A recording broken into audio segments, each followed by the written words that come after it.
Hi, everyone, and welcome back to Introspection from Grief to Growth. I'm Amy Lindner-Lesser, your host, and I'm here today with Marnie Blank, who is the founder of Begin with the End. Her services are curated to empower individuals and families to prepare for logistical and emotional aspects of death, dying, and grief. These can include accountability in completing end of life decisions. And I can tell you from personal experience, they're a pain in the neck, as well as documents, facilitating family conversations, getting your important documents in digital file organized, and legacy projects.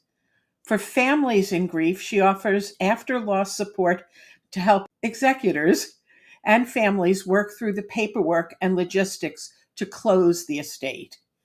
Marnie is a trained end-of-life doula, mediator, after-loss consultant, recovering lawyer, and female-founded small business owner, and part of her lifelong learner at heart. Marnie lives in Brooklyn, New York, with Penny, her pup, but serves clients throughout the United States. So help me welcome Marnie. Welcome to Introspection, the podcast about moving from grief to growth. I'm Amy Lindner-Lesser, your host. Introspection started out as a podcast about hospitality, innkeeping, and innkeepers. After about a year, I realized that my life and interests have morphed from hospitality to helping others navigate from grief and loss to growth and living. In this new version of Introspection, I will be talking about my personal experiences with loss, and there are quite a few, what I've learned along the way through my professional training, as well as from my coaching experiences. I'll also be bringing in guests to share interesting ideas. So grab a beverage, find a comfy place, take a deep breath, and listen in. Hi. Hi, thanks for joining me on this very warm day. I know, it is brutal out there. I love that you called yourself a recovering attorney. Yes. So why don't we start with that? What does that mean? It means that, I went to law school, I passed the bar, I practiced law, and, it didn't end up being my passion, but I absolutely keep up my law license and I use it in everything that I do. It's in part of a part of who I am. It has, allowed me to learn how to research and how to think in a certain way. And all of that comes in really handy in the work that I do now. And I'm sure if you have to deal with attorneys who are working on the estate, that it helps to be able to say, I'm an attorney too, that there's the respect that you get that a commoner or a social worker like I am would not get. I think you're right. And I think that it's great to be able to speak the same language in a way to the trust and estates attorneys or the probate attorneys in this. But be able to work with individuals in a way that I can sort of explain it in more approachable terms. Right. So tell us a little bit about your business. I love the name, Begin with the End. Yeah, I have found, that our society, as you know, is very shy about talking about a lot of these topics. Death and dying and grief are really taboo. And there's this sense that if we talk about it, it's sort of superstitious and maybe it will happen. And in reality, it happens to all of us. We're not bringing it on by talking about it. But what I found just within my own circles and within my own families is that the more we talk about it the more we think about it, the lighter it becomes. It comes out of the shadows, and it's something that, we get to take control over and feel empowered by. And so really the goal of my business is to help people think about these things in a different way that feels approachable and feels doable, and really breaking down what end of life and legacy planning means in ways that that everyone can do in small meaningful steps, and that you don't have to do all of the things, but there are little things you can do along the way that will really be a gift for your families. And when you're thinking about, when I say begin with the end, really think about, how do you want to be remembered? What is your legacy? And how are you living your life? And how can you be making choices now that affect sort of the path and the road that you're taking to get to where you want to be at the end? It's a very good point. I'm seeing a lot more on social media these days about directed at probably seniors. We'll just put it that way. And they may be healthy seniors, but it's like, quick, take your kids off your, as inheritors, or, um, do a living trust to make sure that they don't get stuck having to go through probate and losing time and losing money in the asset distribution. So it's interesting, but you are right. Our society is terrified of the idea of death. And there really are only two things in life that we all will experience: birth and death. And we've come so far away from the days where someone's death, I don't want to say was celebrated, because that makes it sound like it was a happy thing, but their lives were celebrated, and funerals were took place, and bodies were laid out to rest in people's homes, as opposed to a funeral home where somebody else was with the person either for the last hours of life or after they died. And we were afraid that it was contagious. And it's not. Yeah, I think it's a really good point that, that has always been part of culture, is this, taking care of, people at the end. There were, I'm an end of life doula, but there were people caring for the dying long before there was a term for it. It was just part of family life and part of Mhm. community life. And as industrialization happened, as sort of the medical system shifted and more people started going to hospitals and dying in hospitals, we did sort of lose some of that personal touch of being connected to the dying in a way that maybe it was less scary back then because it was in the home. It was part of everyday culture. And when you separated it out, it created this distance between us and them, or, it othered that ritual of taking care of the dying or the deceased. But I do think that we're in an age that is sort of coming back to that in so many ways. We're trying to personalize our lives even more, and really thinking about what it is that we want at the end. And I have seen funerals that are much more who is that person. It's not just a standard speech that is Mhm. applicable to anyone. People are really making it more themselves. So whether it's a home, funeral, or it's at a location, but it feels more personal to that person. I do think that we're sort of coming for full circle and realizing that that is part of honoring our loved ones, is making it personal to them. Yes. I've been to a few celebrations of life, which to me were so much more meaningful than, like, often in my family, it was the rabbi from the funeral home who had no idea who the person was who had died. And it was a formula. They picked the certain prayers and the things to say, and a few people might have spoken, but they were not very meaningful. And certainly the cemetery services were not personal. It Yeah. was usually the cemetery rabbi who did whatever, as a friend of mine would say, the hubda hubda.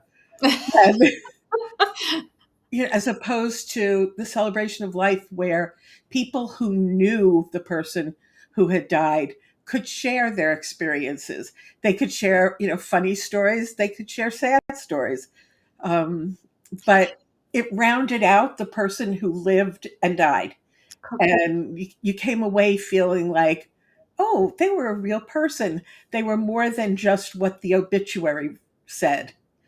Completely. And I think, to your point, in certain cultures, let's say Judaism, you're supposed to bury the dead quite quickly. And in most cultures, there is sort of a rush to be like, okay, the person passed. We need to put on a funeral immediately. And there's not a lot of space and time to really think about through, like, how can we do this in a way that really honors the person, makes it personal. It's sort of this task that you're supposed to get through, and you're, in a fog of grief. You're not really making all of those best decisions. You're sort Mhm. of just like, how can I get to the next step? Especially in our society where bereavement leave is basically non-existent. You have to make all of these choices and decisions really quickly. And so, to your point, the having a celebration of life or a memorial that happens sort of after the fact, whether, it's a months or the year anniversary, however long it takes, but taking that space to really think about, okay, what would they have wanted? How would they want to feel? What are the stories I want to share? And really making it, exactly what you're saying, more holistic and warm and loving and personal to that person. And so I really do think that so many more people that I work with and within my circle are choosing to do that, where maybe they'll have a burial and maybe a short service, but, really thinking more, saying we need some time. We need some time both to grieve and to think about how we want to best honor our loved one. Yeah. I know that when my first stepsister was dying and she was in hospice at the time, um, a friend of mine who is end of life doula gave me a little booklet that an end of life doula had written asking all of these questions. And Lori knew that she was dying and she was okay with that. She would not allow me to talk to her about any of this stuff. And she was a paralegal working in estates and trusts and left a lot of things undone. I tried to talk to her about, did she have any wishes of people she definitely wanted to see? Did she not want certain people to come to her house and bother her? Did she want certain music around her when she went into a coma? Um, and she wouldn't entertain any of it with me. And I felt so badly because I was like, you're aware, you're alert, you're in good enough shape to really be able to answer these questions and make life a little easier for the people who you're leaving behind. And they're going to be in a grief fog.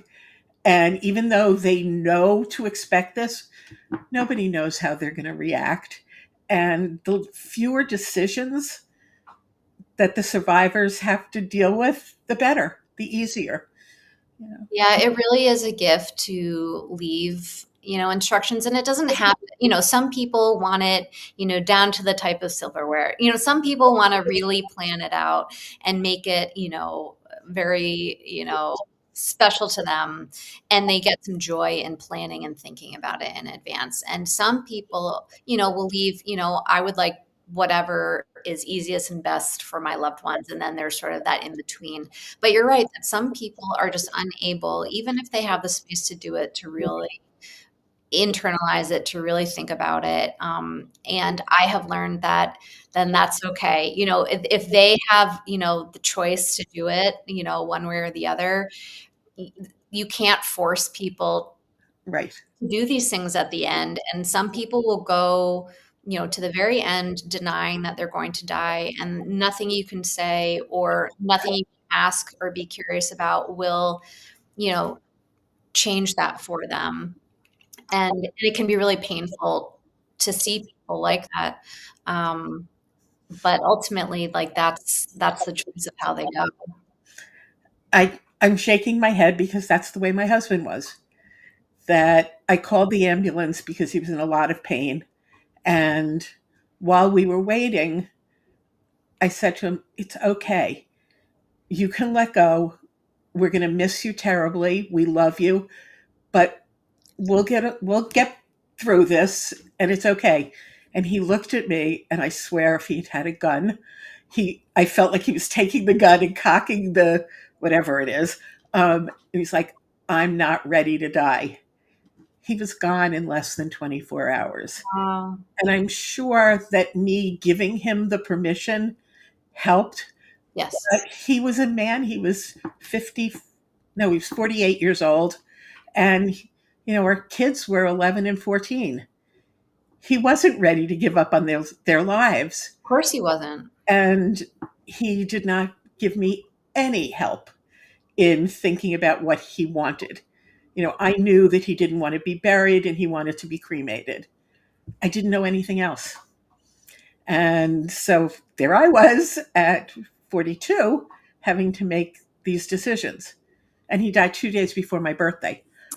So, what I do is I thank him every year at my birthday for not dying on my birthday. So that I was able, even though it's against all my religious stuff, I went out and I celebrated my birthday with my mother and my daughters and a few friends because I know he would have wanted that. But it was like, really? You couldn't have helped at all? So, yeah. Yeah, it's so interesting. I had a client who recently passed, and the wife, was very worried that she was going to pass on their son's birthday, and subsequently her birthday, which were within a week of each other. And the woman died, in May when the birthdays were supposed to start in early June, but by like 2 days.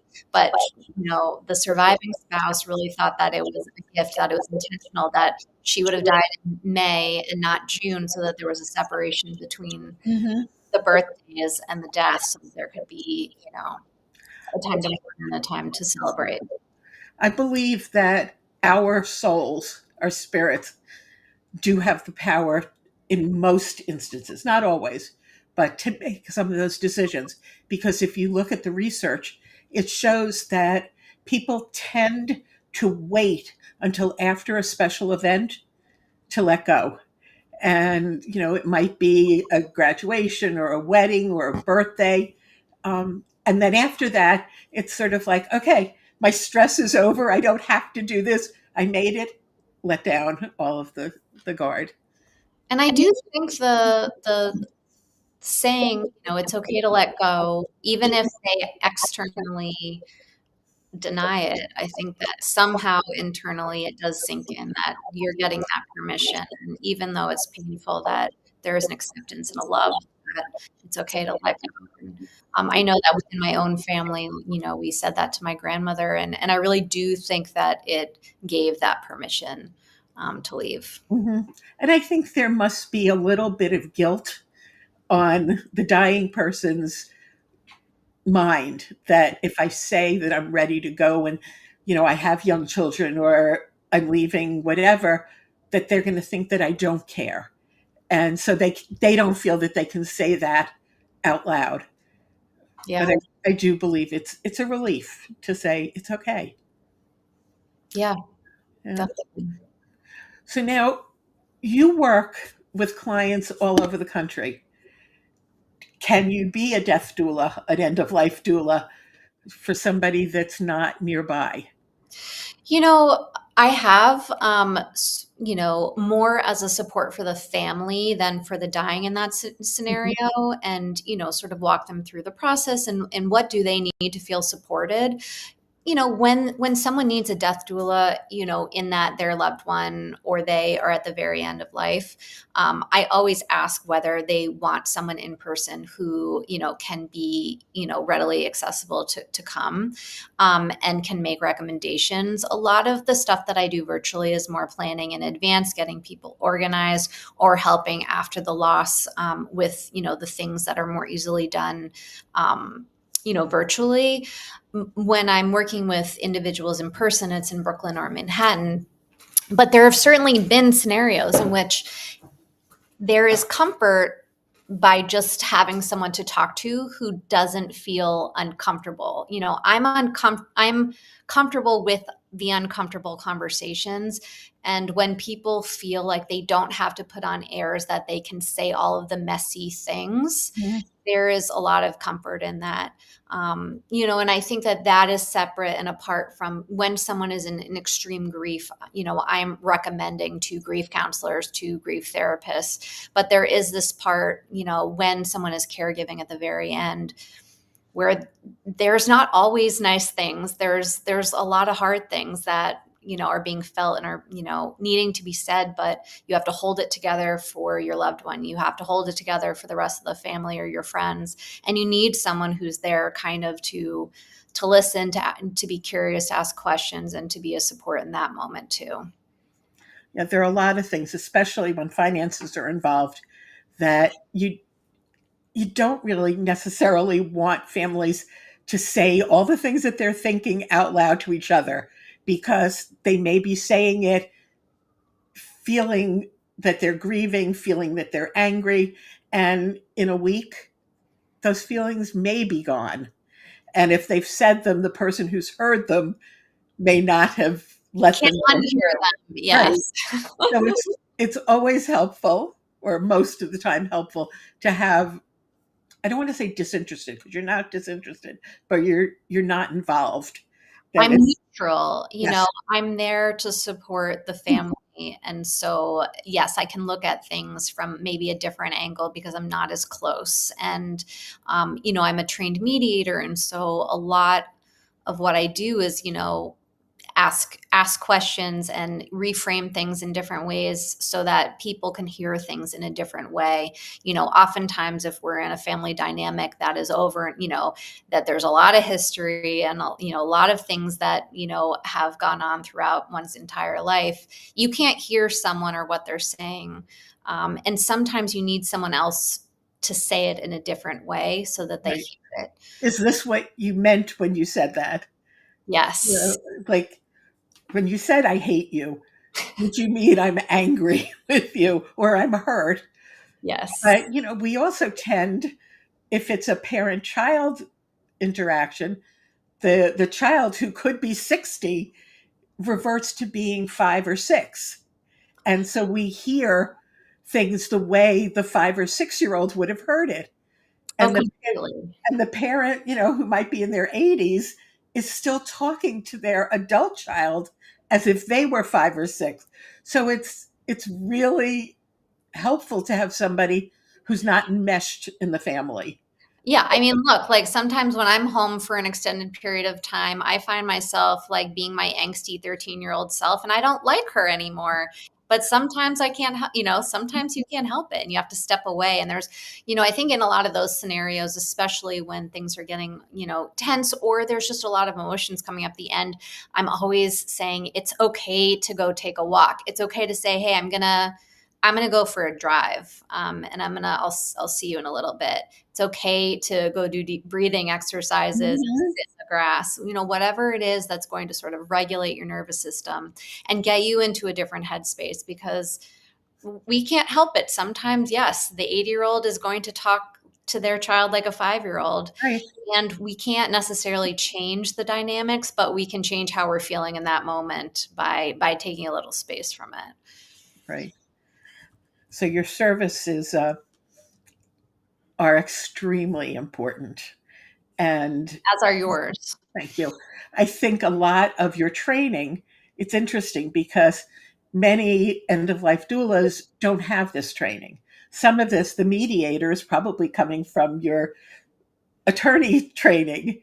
Maybe if there's a doula who was a therapist or a counselor or social worker, they have not formal mediating, but they have the skills and the training to help de escalate a situation and pull some of the emotion out. Life quakes or life transitions and the aftershocks that follow are something we all experience.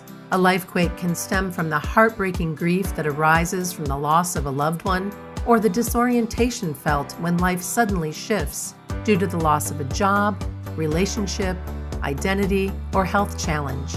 Learning to navigate these transitions with mindfulness, grace, and self-compassion is the key to finding your way back to joy, happiness, and inner peace. Advanced Grief Recovery Method Specialist and Certified Life Transition Coach, Amy Lindner-Lesser, MSW, expertly supports clients to navigate their life quakes and transitions with warmth, kindness, and grace. Learning to accept support as you navigate your way through the aftershocks is one of the most powerful gifts you can give yourself. Learn more at introspection.com. That's introspection.com. Absolutely. It's really interesting, this profession, because people are coming into it from all different sort of backgrounds professionally. So you have, like you're saying, the social workers, the therapists, the chaplains, the nurses, the lawyers, people who are just empaths and who are sort of in the wellness space, who are sort of in related fields like Reiki and things like that. And so you're might be drawn to a specific aspect of the doula work. So it could be sitting bedside and singing. It could be getting deeper about spirituality with a person, or the emotional, or the practical. And it really does. There are people who need all of those things, and people who are sort of really interested in one of them. And so it's great that there are different doulas who can fit with the right person. So, my work is, it's definitely emotional, but there's a lot of practical aspects to it. But I might not be for everyone. And I love that I'm in a circle of people who are all different kinds of backgrounds. And so if I'm not the right fit, I can refer to people who, might be more spiritually driven in their work. And so it is really interesting, everyone's different take, and there are so many different little niches within it. There are ones that are, solely for pet grief and pet loss. And so there really are, there's such a need for so many of us out there. The world is full of grief and full of loss and full of dying. And we're of an age where over the next 10 years, our society is aging. And we're going to need more people who are caregiving and who are supporting the caregivers. And so I love seeing how many people are getting into this field and finding their space in it. I think you brought up actually a few interesting points. One was about the pet's death. I've never heard of a pet doula. I know one if you ever need one. I'm good with my animals. I have a very different, as much as I love them, I have a different relationship with them. I don't know that my vet was thrilled with me with that one. He wanted me to call a neurologist for an exam for my dog who's drooling. And I was like, yeah, no, he's a dog. And I don't have pet insurance. And there's just so much I'm willing to expend. And he can live with what's going on. I just clean up his drool. But, certainly I've worked with people who are grieving over the loss of their pet. And if it's a long-term illness that, is slow progressing, I can certainly understand the need for a doula to help. And, I usually come in after the fact to help them deal with things. I have seen some severe cases of pet grief and also anticipatory loss around that. And, what a doula can do in those scenarios is really create, a ceremony or ritual around it, or directly after. That can be really healing, just like we have for humans as well. But in a society that now there's many people who are choosing to be child free by choice or by circumstance, pets are Children. to many people. So I'm glad that there is support out there. Yeah, there's quite a bit of it. And pets don't talk back too often. I keep telling my dog he needs to use words, but he just barks and bites. Same problem. But I know many people who have, for whatever reason, chosen to be child free and put much more attention and money into their relationship with their dogs and their cats I'm like, do you realize how lucky you are? You don't have to pay tuition. You don't have to worry about expensive weddings and all of this. But it, emotionally, Yeah. an animal that can't hurt you as much as a human being because they don't use words. So, yeah. The other thing you talked about was that people come from very different backgrounds into doula work. And that is also what happens with grief and coaching, that oftentimes people become grief workers when they've had no professional coaching or counseling experience, but they've had a loss. Yeah. And so, it's very altruistic wanting to provide care for somebody, either because they had wonderful care or because they didn't. That was why I became a justice of the peace many years ago, because the justice of the peace who did the wedding for my daughter was terrible. And I was like, I cannot allow anyone else to be married by a woman like that. And so I began performing weddings. Um, you I know, love that. You found there was a need for something very personal and loving, and you didn't get it for your daughter, and then you created it for other people. yeah, well, yeah. I mean, there were other reasons. My stepfather was, I think he was close. He was close to 100, and he and my mother were late to the wedding, and she was pushing me.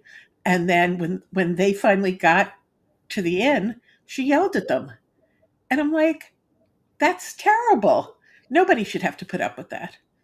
And within 2 months, I had done everything I needed to do, and I became a justice of the peace. Taking action. Some of the most amazing experiences I've had, so, was to do that. Yeah. So, what about all of the other stuff, like the work that you do after the fact? Or I'm guessing that you're helping also with wills and trusts and whatever other financial and legal things. Yeah. So a lot of people are under the misconception that if you don't own real estate or you don't have a lot of money, and that means different things to different people. Or if you're young. Or if you're young, yes, exactly. That you don't need all of these documents in place, but the truth is that a lot of these documents protect you while you're alive and help. So a healthcare proxy, making sure you have that, so that if something were to happen to you, that someone can be making decisions for you if you're unable, or a power of attorney that if you are incapacitated. And someone needs to be making financial decisions like paying your rent or your utilities, or making, the hospital bills, that someone can be in charge of doing that for you. So, a lot of what I'm doing is educating about the basic, documents that everyone should be having in place, and really thinking about your legacy and what does that mean. So for some, that means monetarily, and making sure that, you're thinking about your financial future, and especially in a world where aging is expensive, thinking ahead to making sure that you're prepared for that, or that your parents are prepared for that if you're younger and you're thinking about your aging parents. A lot of what I do is help people get organized digitally, because in a world where almost everything now lives on the internet. We used to have the file cabinet, and many people still do, but many people don't. Yeah. And so how are you organizing that important information, so that if someone needs to step in and help you, or if, after you pass, that there is a way in which to get access in a safe, secure way, but that is not a mess. And that's not a treasure hunt for everyone. And thinking about legacy, how do you want to be remembered? And really, thinking about, what your future looks like. And then in the after loss space, when someone dies, when, the funeral is done and you're back to work, the real work really begins. Beyond just dealing with your grief, there is a lot of paperwork and logistics that fall on the family and the executor, that falls outside of what a probate attorney does, or an administrator. And so things like, canceling subscriptions, closing out your driver's license, your voter registrar, transferring a deed of a car, sitting on the phone with Chase Bank and figuring out what paperwork you need to transfer your accounts to the estate account. All these things are time intensive, they're overwhelming. And when you're in grief, the last thing you want to be doing is dealing with paperwork. And so, And it will take years yes. for all of the accounts to finally come to whoever they have to come to.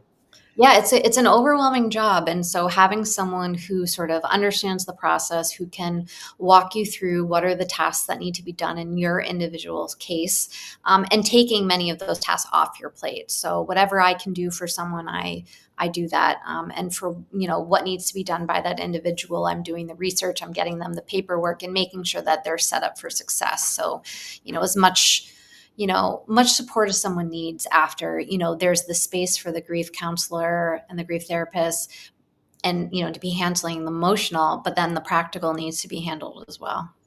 Yeah. I can tell our audience that, as much as I knew, I had no idea what a medallion signature was or why I would need a medallion signature. And then to find out that my bank didn't have a branch that was under an hour away from me that had somebody who could do a medallion signature. That So, is a nightmare. And the medallion signature is the bane of everyone's existence. I will tell you that. and then you have to pay for it. And if you don't have everything, if it's not like the most recent statement, they won't do it. And I'm like, really? Just sign it. Yes. I still have an account out that I have not done anything with because I can't seem to get everything together. My mother died 7 years ago, 8 years ago. And it's like, I just want to close it. I want to stop worrying about it. And this is very normal. It takes a long time, and there are fits and starts because you're just, it's just overwhelming. And who wants to be doing that? Even Right. if you're over, the initial shock and the grief, and you're just trying to get back to everyday life, that's the last thing that you want to be doing. You just want to move on sometimes. I mean, not that you're ever going to forget about the person, but it's like, I don't want to be dealing with all of these nitty gritty little things. And there's always something else to do. Yes, there's always something else to do. So your service is wonderful for people. I could have used you then. I could have used you when my husband died. Because, at 43, I was 2 days from 43. So at 43, I really had no idea. My father had been the big death for me, but I had just gotten married. I was 24 years old. I had no idea. And my mother did everything. So I had no idea what was required of me. And because she was the executor and everything, I didn't get any money. It didn't matter to me. So, and she never asked for help. So dealing with my husband's estate was the first thing. And most of it, I was like, yeah, okay, I'm the beneficiary. Just leave me alone. Well, totally. No one's taught how to do these things. All of a sudden, you're in this position where you have no training in it, and all of a sudden, you just have to figure it out for yourself. And I always, chuckle a little when, one sibling is sort of annoyed or, feels hurt that they weren't chosen as the executor, because I'm like, do you know how much work goes into being an executive? Are you sure you want that role? Because I don't want to be that role. I know I will be that role, but I don't want it. And rarely is it compensated, and certainly not to the extent of And it should. the amount of work that's getting done. Yeah. Yes. And the emotions too, because it's not just black and white, sign these papers and divide the money. It's, oh, well, I did more work than so and so. I was more involved in their care, so I should get more, and putting values on your siblings. I've seen many a family disintegrate from fighting over money. And that's just even more reason to be as clear as possible in advance about, what you're leaving to who. And in some ways, if you can write a letter or leave a video showing why you're making the choices you're making. And in the best case, you're having that conversation within the family before and explaining it so that those family dynamics don't disintegrate or that there isn't infighting within siblings after a death. Exactly. Exactly. And we talked a little bit about age too. I'm saying this because I have two children, 37 and 40. And I don't think, well, my older one may have a will. I know her husband does because he's in the service and it's required because, if you get deployed, you have to have a plan. Yeah. Whether my daughter did one or not, I don't know. And, I've been saying this to them for years, especially once they got married. And then when they became parents, it's like, you need to have a plan and it needs to be written. I don't care that you're in your 30s. You need to think about this. Most people who are not over 80 don't think about themselves as not waking up the next day. However, you walk outside and you get hit by a car or a truck. Any of Yeah, us. it's a really good point. And, just within my own circle, more and more people my age are getting sick, or, have experienced a loss of someone else earlier than is natural. Um, and also, especially with those who have children, it's so important to have guardianship and your documents in place, because having sort of a handshake or asking someone but not having it, in writing legally, doesn't do anything. And you want to, your children are your most prized possession, your everything. And who wouldn't want to protect them? The last thing that anyone wants is to have to go to court to figure out guardianship, after someone dies. That's traumatic. So it's the greatest gift to be making it very clear in advance.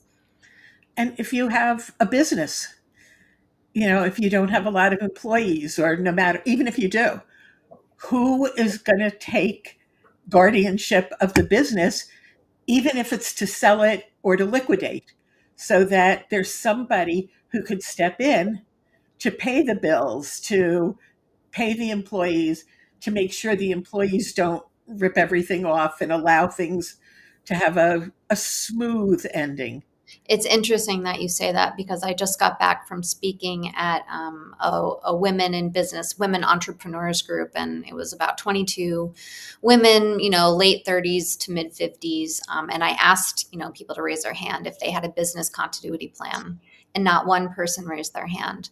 And that does not shock me, but it's something that, small business owners aren't thinking about. And it's so important. It's not even if you just die. What if you have to step away for 3 weeks to care for a loved one? Or if something happens to you, What if you have to have surgery? who's carrying the business? Yeah. Right. So it's so important for small business owners, and quite honestly, especially women, because women make up about 66% of the caregiving roles, to be thinking about these things, because you've built this business, it's part of your legacy, it needs to be cared for, and you need to be able to step away if you need to. Mm-hmm. I mean, I know I was conscious of it because my husband died so early that, when I was redoing my will, I had to think about who was going to be there for my kids because they were still young, and what was going to happen with the business because that was their legacy. Yeah. Not that they would have to run it, but that whatever proceeds from selling it would be theirs. Yeah. And it was very hard to find somebody who felt comfortable taking on that responsibility. I did get a friend who happens to be very involved in business, small business in New Hampshire. And he agreed to do it, but he's like, I don't know about innkeeping. And I'm like, you don't really need to know about innkeeping. My staff can handle that part of it. You need to be aware of how to watch for money slipping away or too many expenses or, whatever. And so he agreed to do that. But that was a big scare. And what I did was I did an arrangement that we put in our wills with another single female innkeeper. so that each of us agreed to sort of manage the business. Somebody else handled the finances, but we would manage the business part for each other if anything That's happened. really great that you had that sort of community to rely on and that person that sort of understood and was in the same position as you. And, unfortunately, in most industries, people who have similar businesses are competitors. And while we did compete for the same market, we knew that we were different enough and that some people liked her business better than mine and others liked my business better than hers. And it didn't matter. We'd still refer to each other and we would have done that. So, yeah. So what am I missing that I haven't asked you that you want to share? I mean, I think we've covered a lot. I would just say that, a lot of people, I just encourage people to be starting to have these conversations within their families and within their circles. I know a lot of people who are nervous about asking their parents about their wishes or what they have planned because they're worried about being considered greedy or, stirring the pot or, and it really isn't that. It is, hey, I'm worried about not understanding, what you want at the end, and I want to make sure that you are taken care of. So I want to understand, do you have planning in place? Do we need to be thinking about that? Have you thought about, your finances for retirement? What does aging in place look like for you? Do we need to be thinking about getting you into a single story home if your, bedroom's on the second floor? Really starting, and it doesn't have to be one conversation. It can just be a continuing casual conversation. But I really, stress starting to have these conversations before it feels necessary, because then it doesn't have as much weight. It can just be part of everyday conversation. So that's something that I always sort of stress with people, to start that conversation sooner rather than later. And I want to stress that the hesitancy to talk about it can come from either side. Totally.